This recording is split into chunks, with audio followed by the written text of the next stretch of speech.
somebody had written in our live feature, I have a 5.5-year-old boy with autism. He's very brilliant and verbal, but extremely hyper. Have tried so many things. What should I do? Wow, lots of levels there. Yes, right. 5.5-year-old has been diagnosed with autism, brilliant and verbal, but extremely hyper, and has tried many things.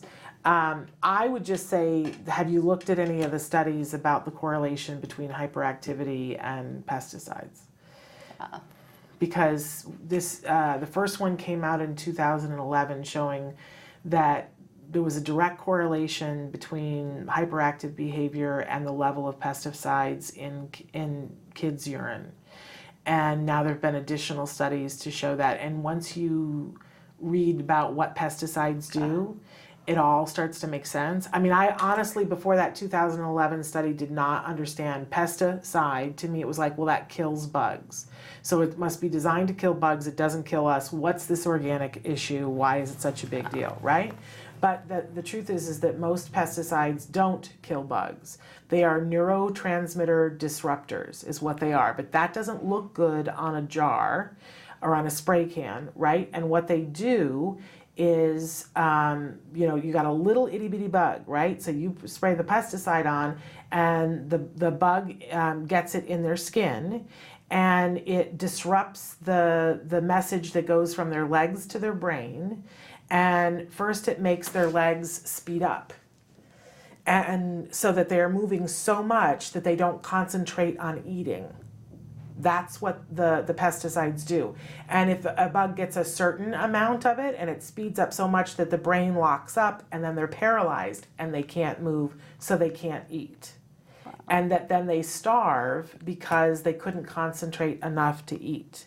So that is what pesticides do. And when you think about children and how sensitive their systems are, and we have more and more children with ADHD and things of this nature, and there have been a lot of people who have gotten their kids as clean as possible and watched them detox off of pesticides and seen that their kids focus better, and they're finding it in the studies. So I would ask you to look at that. It doesn't mean that you have to be you have to keep yourself from going hysterical about it. There's the Clean 15 and the Dirty Dozen. And I would encourage you to look up what that is. The Dirty Dozen is a list of 12 things every year that the Environmental Working Group tests that says these things, if you buy them commercially and don't get them organic, are likely going to have a lot of pesticides on them. And so those become the things you avoid even if you're at a restaurant. The Clean 15 are the ones that they recommend. You can buy that conventionally, not organically grown, and it's not going to have a pesticide residue enough to have a big impact, so that you can figure things out financially, because it can be expensive.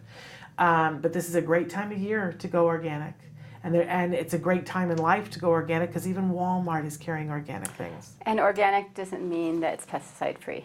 That's true.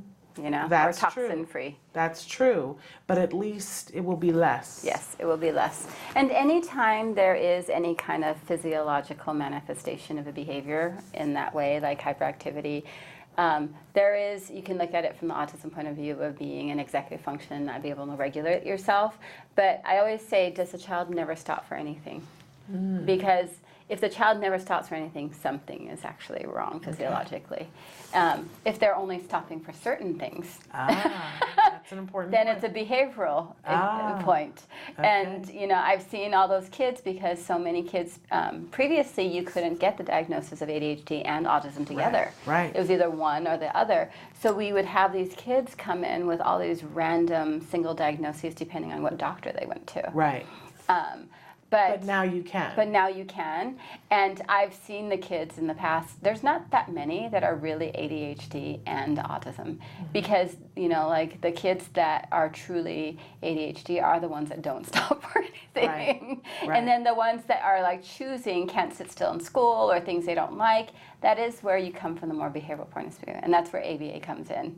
Okay. You go in and you say, like, oh no, he does stop for certain things that he likes, or there's certain things that he he's very interested in, and he will sit for an hour or two playing or doing whatever it is, then that gives you a clue that this child can do it. Yeah. And maybe that's where the point where you go the ABA route and, find a BCBA, help you create, do a functional behavior assessment, figure out what the function is. Why is he not sitting or standing still or being able to attend? And then being able to say, oh, it's escape. If I start doing this, suddenly they let me go and I can go do what I want. Yeah. And a lot of times that's what happens in schools because you can't disrupt a class. You know, if I just scream or screech or jump up and down, they're going to move me out of that classroom and, hey, I got away from that boring math lecture. Yeah. And so I always say you're going to look at both components and really see. But so many of our kids that do come in and, just our constant hyperactivity, I always say, find an autism doctor who can look at biomedically and just make sure there's nothing going on in that way. But pesticides do have an effect. I actually got told, I went to a doctor and I said, oh, you had a plum last week, and I started hyperventilating. Oh, my and I had to do Benadryl. I stopped breathing. And I think it was a pesticide? And he said, and you ate a plum last week and you're okay, but this week it's not. He's like, it's a pesticide on that plum. Wow. He was like, you're not allergic to plums now. You've been eating them all your life. Wow. But because you had one 2 weeks ago, but now this week you had this one episode, he's like, there's a pesticide on that plum. And it was an organic plum. Yeah. It was a little scary. That's very scary. Yeah. And I've actually had that happen to random things now, other foods, and where I can eat one version, but I can't eat the other. Wow. And so it shows that I have some kind of sensitivity to it. And it was the homeopath that told me that. I had taken my daughter for something else, but it was crazy that he's like, no, you can't eat one thing 1 week, and the next week you can't eat it. I got to be honest, I think that, going to a local farmer's market and on a regular basis and getting to know the farmer, right? Mm-hmm. And even when everybody wants to encourage us to be localvores, where you eat within 100 miles because it's better for our entire environment. It's better for us. It's better for the bees, so on and so forth. That isn't possible for everyone, but if you have a farmer's market, this is the time of year. Go to the farmer's market, ask questions, get to know the farmer. Sometimes there are farmers, we just moved, so I'm away from my home farmer's market now that we went to for 15 years. There are farmers that I trusted that they were not certified organic, but I trusted them that over the last 10 years they had not used pesticides, and they would tell me exactly what they were using and when they were using, and so on and so forth. So I do think it's like get to know your local farmer kind of time, and I hate to be that way because I used to make fun of people who were that way.